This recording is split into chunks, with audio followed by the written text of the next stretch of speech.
ప్రజలందరికీ నమస్కారం. నేను కాంగ్రెస్ పార్టీ తరపున గ్రామ పంచాయతీ సర్పంచ్ అభ్యర్థిగా పోటీ చేస్తున్నాను. నా పేరు దోసపాటి రేణుకా చంద్రశేఖర్. రేవంత్ రెడ్డి గారి, ఉత్తమ్ కుమార్ రెడ్డి గారి, పద్మావతి గారి ఆధ్వర్యంలో కాంగ్రెస్ పార్టీ తరపున ఈ గ్రామ పంచాయతీకి అభివృద్ధి చేస్తానని మనవి చేస్తున్నాను. నాది కత్తెర గుర్తుపై మీరందరూ ఓటు వేసి గెలిపించాలని కోరుకుంటున్నాను. నేను బీటెక్ చదివిన విద్యార్థిని. కుల మతాలకు అతీతంగా, పార్టీలకు అతీతంగా అందరికీ గ్రామాభివృద్ధి కోసం తోడ్పడతానని మనవి చేస్తున్నాను. కత్తెర గుర్తుపై ఓటేసి నన్ను గెలిపించగలరని కోరుకుంటున్నాను. మా 10 మంది వార్డు మెంబర్లందరినీ గెలిపించి ఈ గ్రామాభివృద్ధి కోసం తోడ్పడే విధంగా కృషి చేస్తామని కోరుకుంటున్నాను. కత్తెర గుర్తుపై ఓటు వేసి వార్డు మెంబర్లందరినీ గెలిపించగలరని ప్రార్థన.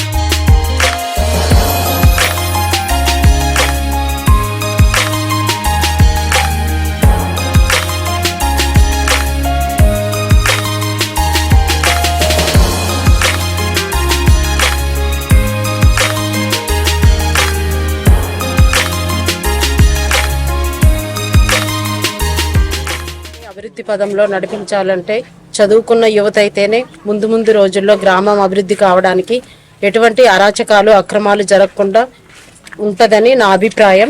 ఈరోజు కత్తెర గుర్తుపై పోటీ చేస్తున్న దోసపాటి రేణుక చంద్రశేఖర్ అభ్యర్థి మన గ్రామాన్ని కులాలకు, మతాలకు, పార్టీలకు అతీతంగా ముందుకు నడుపుద్దని నా కోరిక. అలాగే నేను గతంలో మాజీ సర్పంచ్గా పనిచేశాను. పంచాయతీకి ఎటువంటి నిధులు వచ్చినా, అలాగే మనం కనీసం ఏదన్నా మనకు పైనుంచి ఏదైనా తీర్మానం చేసుకున్నా కానీ దాన్ని చదవాలంటే చదువుకున్న వాళ్ళైతేనే దాన్ని ముందుగా పసిగట్టి మనం ఈ పని చేయటం కరెక్టా కాదా అని ఆలోచించి ఒక అవగాహన అనేది మనకు ఏర్పడుద్ది. అందుకని గ్రామ ప్రజలందరూ కూడా తప్పకుండా చదువుకున్న అభ్యర్థిని ఎంచుకొని గ్రామాభివృద్ధికి మా మహిళలను కూడా పెద్ద సంఖ్యలో ఇక్కడికి నాతో పాటు వచ్చిన మా మహిళలందరికీ కూడా నేను కృతజ్ఞతలు తెలుపుకుంటున్నాను. అదేవిధంగా కత్తెర గుర్తుపై మీ యొక్క అమూల్యమైన ఓటు వేసి అఖండ మెజార్టీతో గెలిపించి ముకుందాపురం గ్రామ అభివృద్ధిలో పాటుపడాలని కోరుకుంటున్నాను. మా గ్రామానికి వచ్చినటువంటి టాప్ 1 న్యూస్ ఛానల్కి అభినందన తెలియజేస్తూ, మా గ్రామంలో మొదటి నుంచి కాంగ్రెస్ పార్టీలో గత 30 సంవత్సరాలుగా కాంగ్రెస్ పార్టీలో పనిచేస్తూ మా ఊళ్ళో ఉన్నటువంటి సందర్భాన్ని దృష్టిలో పెట్టుకొని మేము ఎప్పటి నుంచి కూడా కాంగ్రెస్ పార్టీని సమర్థిస్తున్నాం. మేము కోదాళ్ళు అనేక రకాల ఉద్యమాల్లో పార్టిసిపేట్ అయినాం.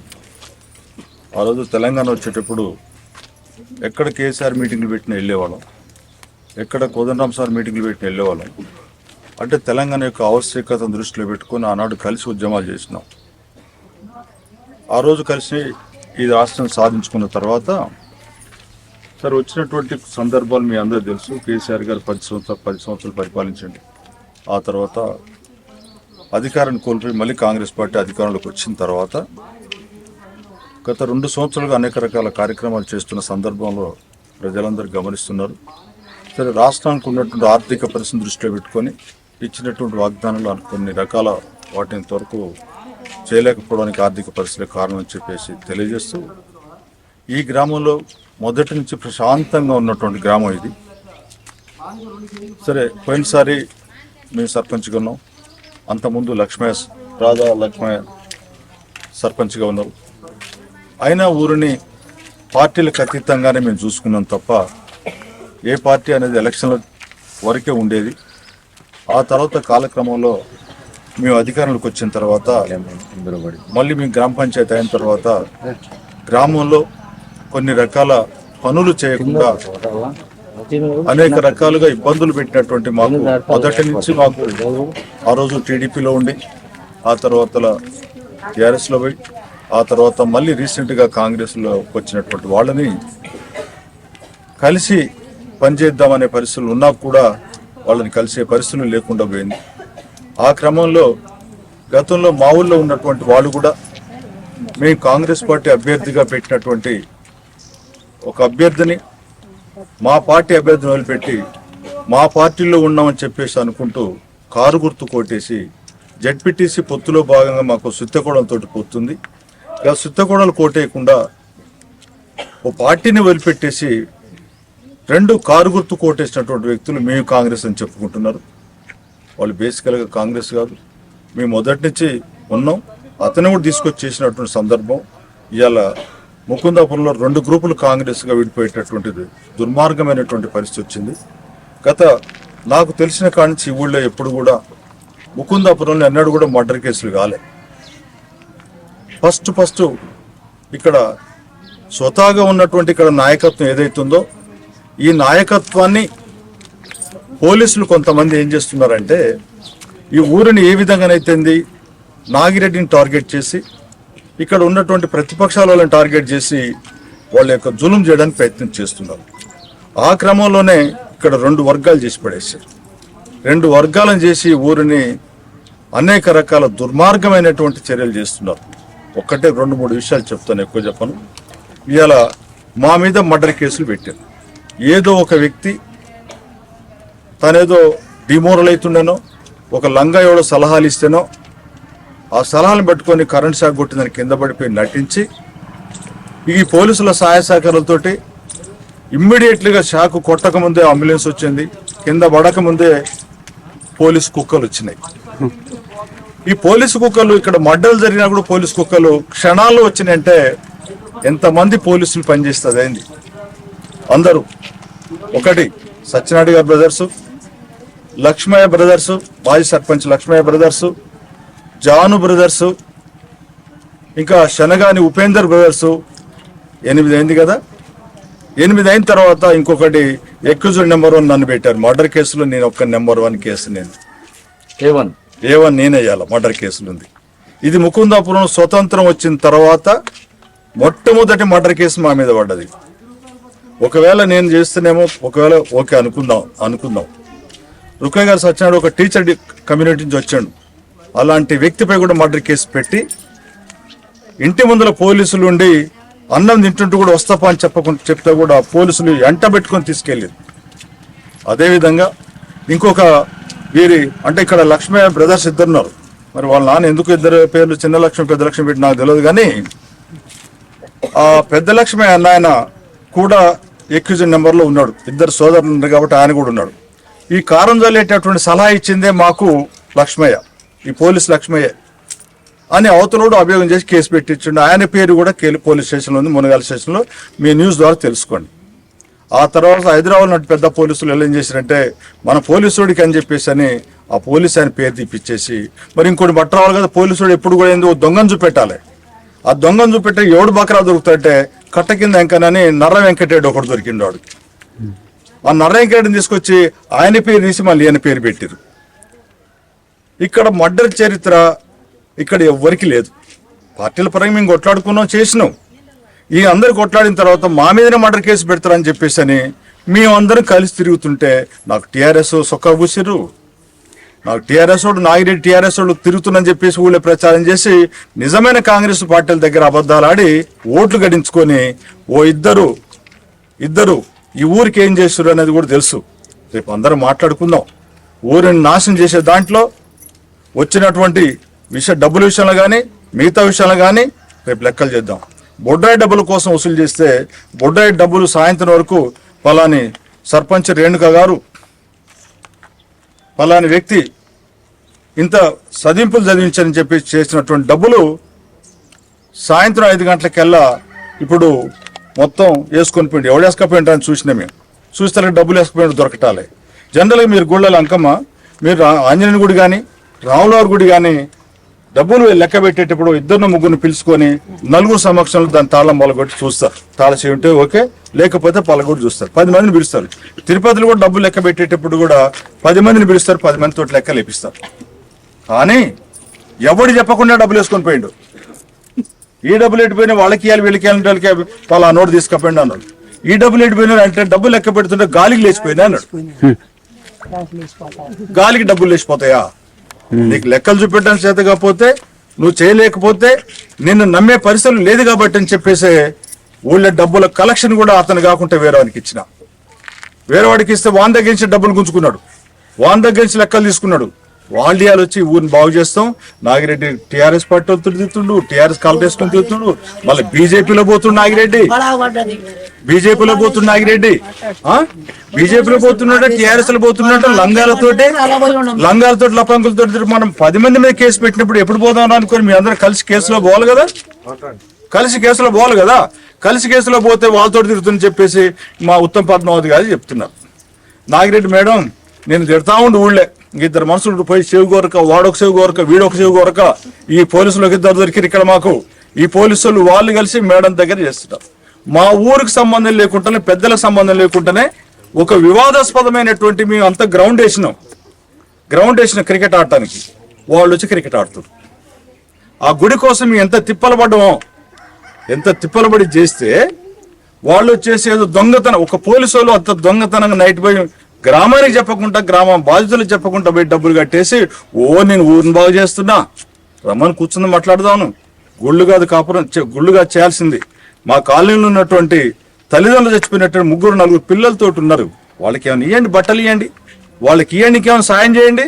ఇవాళ ఫోన్ చేసి మీ అబ్బాయి ఏం చదువుతున్నాడు, ఫార్మ్ చదువుతున్నాడు, మీ అబ్బాయి కానిస్టేబుల్ చదువుతున్నాడు, మీ అబ్బాయికి నేను ఉద్యోగం ఇప్పిస్తా, ఓట్లు మాకేయి అని అందరిని బెదిరిస్తా ఉన్నారు ఇవాళ పోలీసు వాళ్ళు. ఇక ఎవరన్నా మీకు నమస్కారం పెట్టకపోతే, నాకెందుకు నమస్కారం పెట్టలేదని అడిగి పెట్టించుకుంటున్నాను నమస్కారాలు. నేను పెట్టిన వాటి గ్రూపులకు ఎందుకు లైక్ చేయరని చెప్పేసి గ్రూప్ లో మెసేజ్ పెడితే చేయాలి. నిన్న ఒక న్యూస్ వచ్చింది, మాదారం న్యూస్ వచ్చింది. మాదారం ఎంత భయంకరంగా ఒకడు ఉద్యోగం చేసిండు. ఇవాళ మా ఊరి పిల్లగాడు వీళ్ళ భర్త గ్రామ పంచాయతీలో పనిచేస్తాడు. ఆ పిల్లగాడు బయటికి వెళ్తే చాలు ఫోన్ ఎమ్మటే, మరి కానిస్టేబుల్ నైట్ తెల్లవారు తిరుగుతున్నాడు. నాకు తెలిసినంతవరకు ఈ రాష్ట్రంలో పనిచేస్తున్నటువంటి కానిస్టేబుల్ భార్యలు, పనిచేస్తున్నటువంటి కానిస్టేబుల్ తల్లులు నిలబడడం చరిత్ర మరి మీ మీడియాకే తెలిసి ఉండాలి. రాజ్యాంగం ప్రకారం కులమతాలకు అతీతంగా అందరి సమాన దృష్టిలో నేరస్తులను అరెస్ట్ చేస్తామని చెప్పేసి చెప్పేట ప్రమాణ దాంట్లో ఇవాళ నువ్వు పెళ్ళాలని నిలబడచ్చు, చట్ట ప్రకారం నిలబడచ్చు. I'm not against that thing, but what I'm telling you, నువ్వు ఇంటింటి తిరిగి పోలీసులు ఇంటికి వస్తే ఒకప్పుడు మేము భయపడేవాళ్ళం. అమ్మో పోలీసులు వచ్చిండు, ఆ ఇసుక ట్రాక్టర్ కాడనో, ఈ బండి పట్టుకునే కాడనో, మోటార్ సైకిల్ పోయే కాడనో యాడ కేసులు ఇరికిస్తని చెప్పేసి భయభ్రాంతులకు గురి చేస్తున్నటువంటి సందర్భం ముకుందాపురం ఉంది. ఇవాళ ఇంత దుర్మార్గమైన పరిస్థితి గతంలో ఏనాడు లేదు. ఈ స్వతంత్రం వచ్చిన దగ్గర నుంచి ఎలక్షన్ కానీ ఇంత దుర్మార్గమైన పరిస్థితి ఇప్పుడు లేదు ఇవాళ. కాబట్టి ప్రజలందరూ అర్థం చేసుకోమంటాను నేను.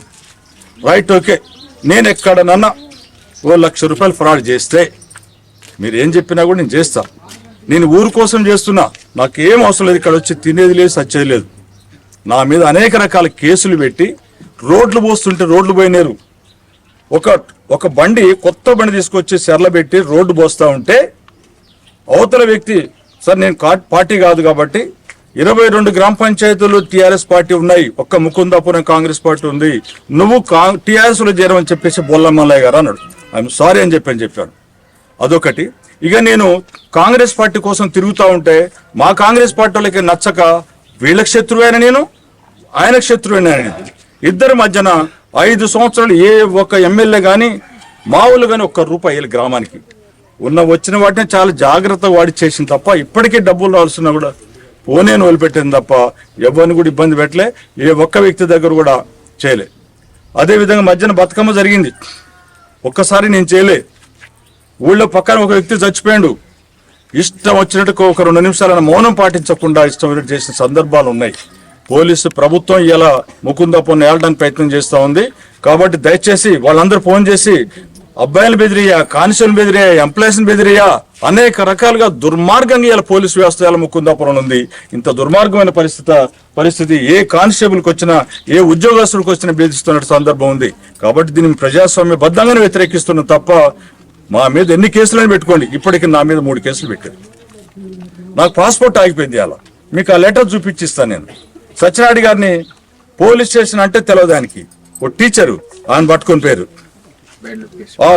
నా చెన్నగాని ఉపేంద్ర వాళ్ళ అన్నదాన్ని పొలం కాడి పోతే కూడా పోయి తీసుకుని వచ్చారు. పోలీసు ఆరాధన తీసుకుని ఏం తప్పులు చేశారని చెప్పి తీసుకోబోతున్నారు మిమ్మల్ని.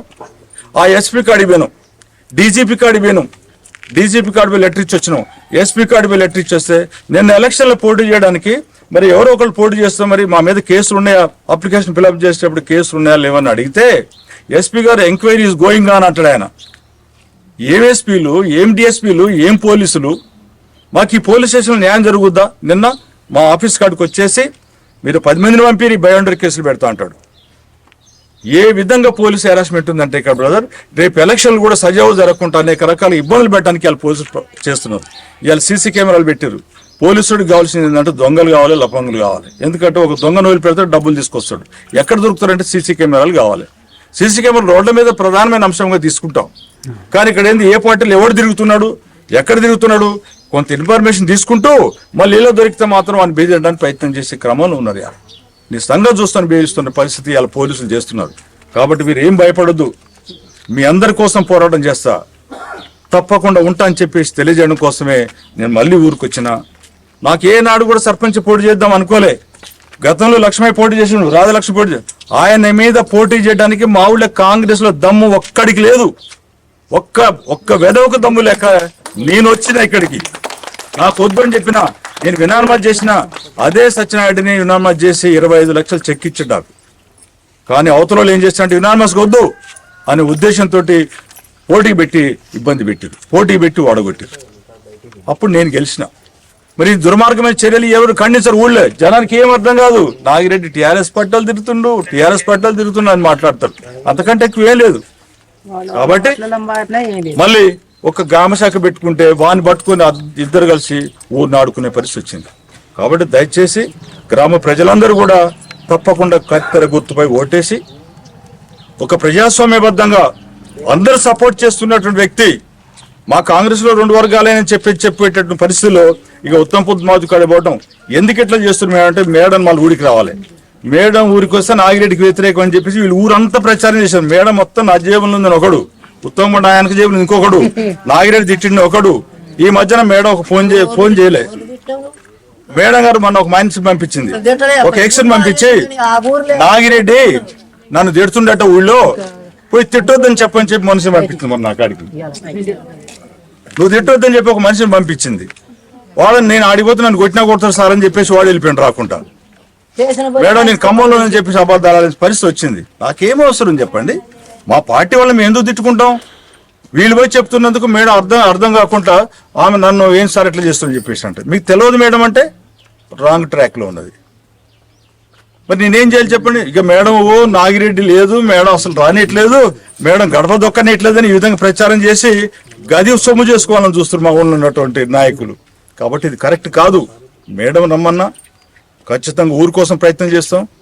నా కాంగ్రెస్ పార్టీలో ఉన్నది ఎవరు, మొదటి నుంచి ఉంది ఎవరు, ఇటుండి అటు ఓట్లు వేసేది ఎవరు అనేది మేడం కూడా తెలుసు ఆల్రెడీ.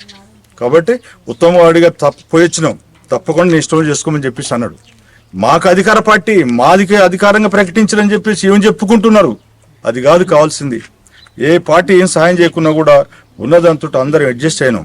తప్పకుండా రేపు నెక్స్ట్ మా సర్పంచ్ గారి నాయకత్వంలో ఎలాంటి ఇబ్బందులు పెట్టాం. అమ్మాయి బీటెక్ అమ్మాయి గ్రామ పంచాయతీలో భర్త పని చేస్తుండో, ఆ పిల్లగాడు డిగ్రీ అయిపోయింది. మాకు ఎలాంటి కులాలు లేవు, మతాలు లేవు.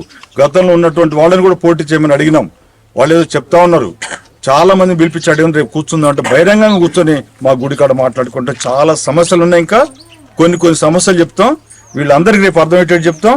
ఖచ్చితంగా వాళ్ళు ఏది డిసైడ్ చేస్తే ఎవరు కావాలంటే వాళ్ళని డిసైడ్ చేస్తారని చెప్పి తెలియజేస్తూ మీకు ఈ సందర్భంగా పత్రికా మిత్రులకు అభినందనలు.